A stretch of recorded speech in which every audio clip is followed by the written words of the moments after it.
Hey, this is Mathew V, and you're listening to Syd Wong. Oh, every day's the same. I walk alone again, I know now. Hey, it's Syd Wong. Here is Mathew V at the Z Studios. Welcome. Thank you so much for having me. Thank you. How are you doing today? I'm doing good. A little rainy, but as to be expected with Greater Vancouver, for sure. I wore my Shania Twain shirt today for Matthew because he is a big fan. Diehard fan. There you go. And your first cover was I Feel Like a Woman, apparently? Man, I Feel Like a Woman was the first song that I ever sang when I was like probably 1 or 2, like ages 2 through 7, that was all I sang. My parents have blackmail VHS tapes that I will have held against me until the day I die. But yeah, I was a diehard, and still am a diehard Shania Twain fan. So thank you for repping the merch. You previously have opened for Betty Who, Dea, and Hanson most recently. How was that entire experience for you? It's been absolutely amazing. Like, these are artists that I listen to all the time, so to have the opportunity to share the stage and meet some of their fans and play these shows have been absolutely huge for me. Yeah. The show was also sold out. Was the crowd very loud?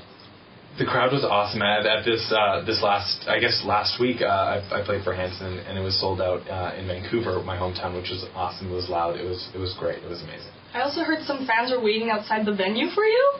Yes. So there were when I jumped on the show, it was already sold out. So anyone who wanted to go to see me wouldn't have had the opportunity in Vancouver. So I was doing my meet and greet out in the lobby, and I looked outside, and there were these girls waving outside, and I went outside, and they were from Twitter, and they were waiting outside the venue to see if they could see me, and so we all took some photos together and gave big hugs, and it was super sweet. It was very fun. Oh, time again I see everybody's staying for me, I know. You've also had 10 years of opera training. How do you think that's benefited you vocally? Oh, totally. Yeah, I trained in opera from 7 till 17, and for me, I feel like that gives me my base in any singing that I do, just in terms of like warming up and stamina and, learning how to sing through a cold, all of that stuff.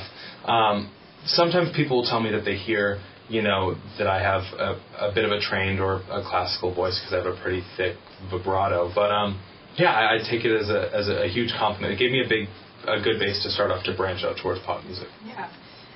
You also moved to London when you were 17. How was that? Was it scary just moving across the world all alone? I wouldn't recommend it. I learned more in that year than I did in my entire life, just from, I went from my mom doing laundry for me and cooking for me and being this sheltered child to, having to survive on my own in one of the largest cities in the world. And I learned how to do laundry, but also just, in all seriousness, I learned how to somewhat make it in the industry, and, I learned how to deal with people in business situations professionally and all that stuff. So it was scary, it was crazy, but it was definitely super beneficial. Did you discover anything about yourself, have any weird epiphanies there? Honestly, I really found my sound. So any of the music that I'm making today and that's being released today came about, and I found those mixes of genres from really living there and deciding what I liked and what I didn't like and why, and then figuring out what works for me. So really my entire music taste I can attribute to my time in London, for sure. I've been here 1,000 times, so won't you hold me? 'Cause I'm needing you more and don't tell me. For songwriting, you write your own music. Where do you find most of your inspiration from? Oh God, I find a lot of my inspiration in the grocery store, which is funny. I'll be like shopping, least expecting it. I'm thinking about what cookies I'm gonna buy, and then a melody will come to me, and I'm like, no, not right now. So I'll have to awkwardly pull up my phone and just like hum into my jacket while I'm looking at things, and people probably think that I'm crazy. But yeah, and then so when I'm ready to like write a record or a song or a single, I'll go through those voice notes, those hummed grocery store voice notes, and I'll match them with any lyric ideas that I've had, and then songs will come to be. How many voice recordings do you think you have in your phone right now? Oh gosh, probably around 500 or 600, to be honest. Wow.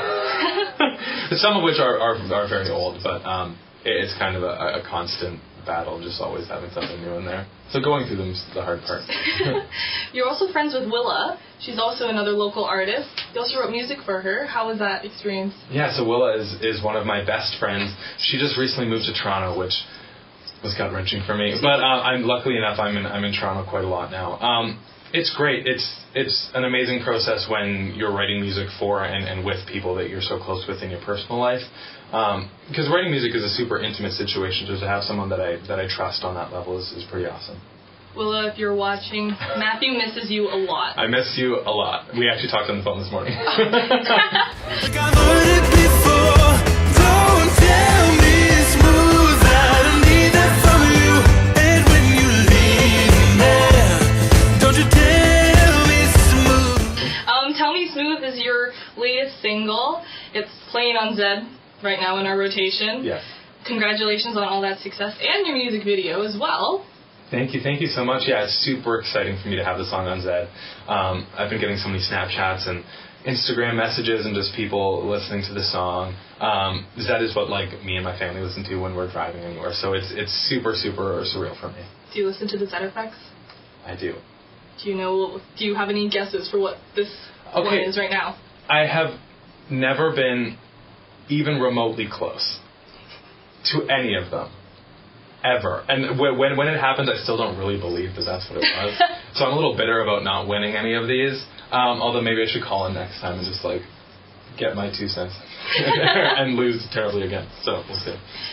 How is it having so much control over the music that you get to produce now? It's awesome.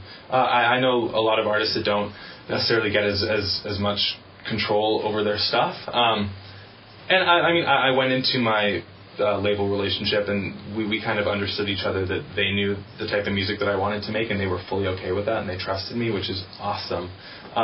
So it feels great to have the control over my music, and to have labels that are supporting and believing in me so much.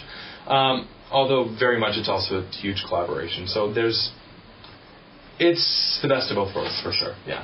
What's it like being on a record label with other Canadian artists like Carly Rae, Marius Trench, and Ralph?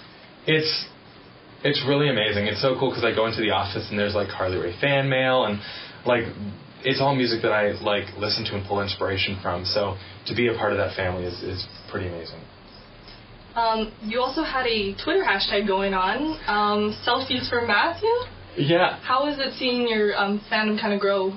It's been amazing. I have the sweetest, most adorable and supportive supporters in the world, and I checked Twitter and there were selfies for Matthew, and just people tweeting me photos of themselves with big smiles on their face, and it was super sweet. It was awesome. You also have another hashtag going on, ABMB. Can you talk about that one? Yeah, so ABMB is the acronym for my next single, which will be on Spotify, Apple Music, all that stuff, on November the 3rd, so coming up soon here. Yeah, so a lot of people have guessed it.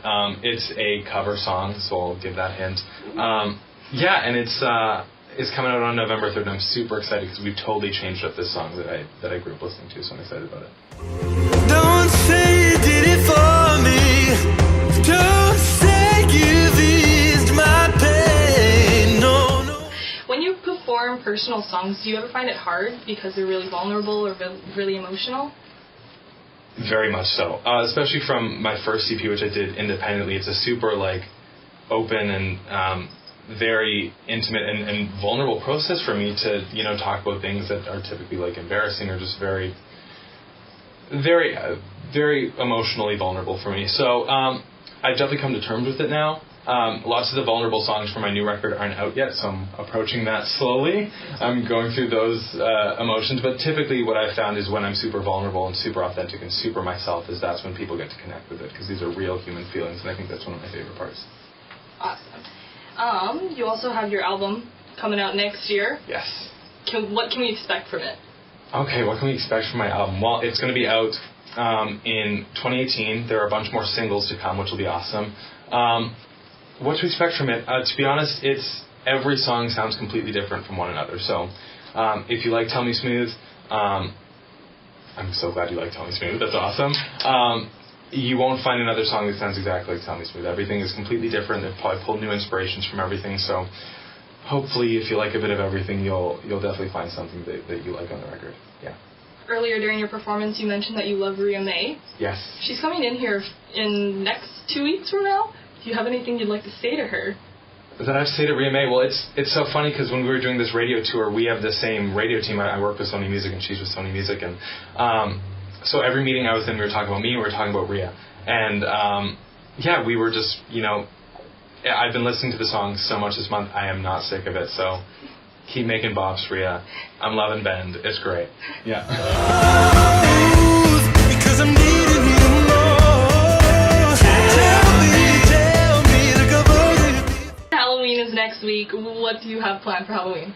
Oh gosh, I wish I could tell you that I had an amazing plan, but I just got invited to a party yesterday. I wasn't going to do anything, but I got invited to Mariana's Trench's Halloween party, costume mandatory. So I was like running around trying to figure out what to do, and I think I'm going to be Woody from Toy Story. I think that's the plan so far because I had everything. I had like a brown vest and a cowboy hat and a red bandana, so that might be what I'm doing. Next year I need to get more creative and put some more time into it.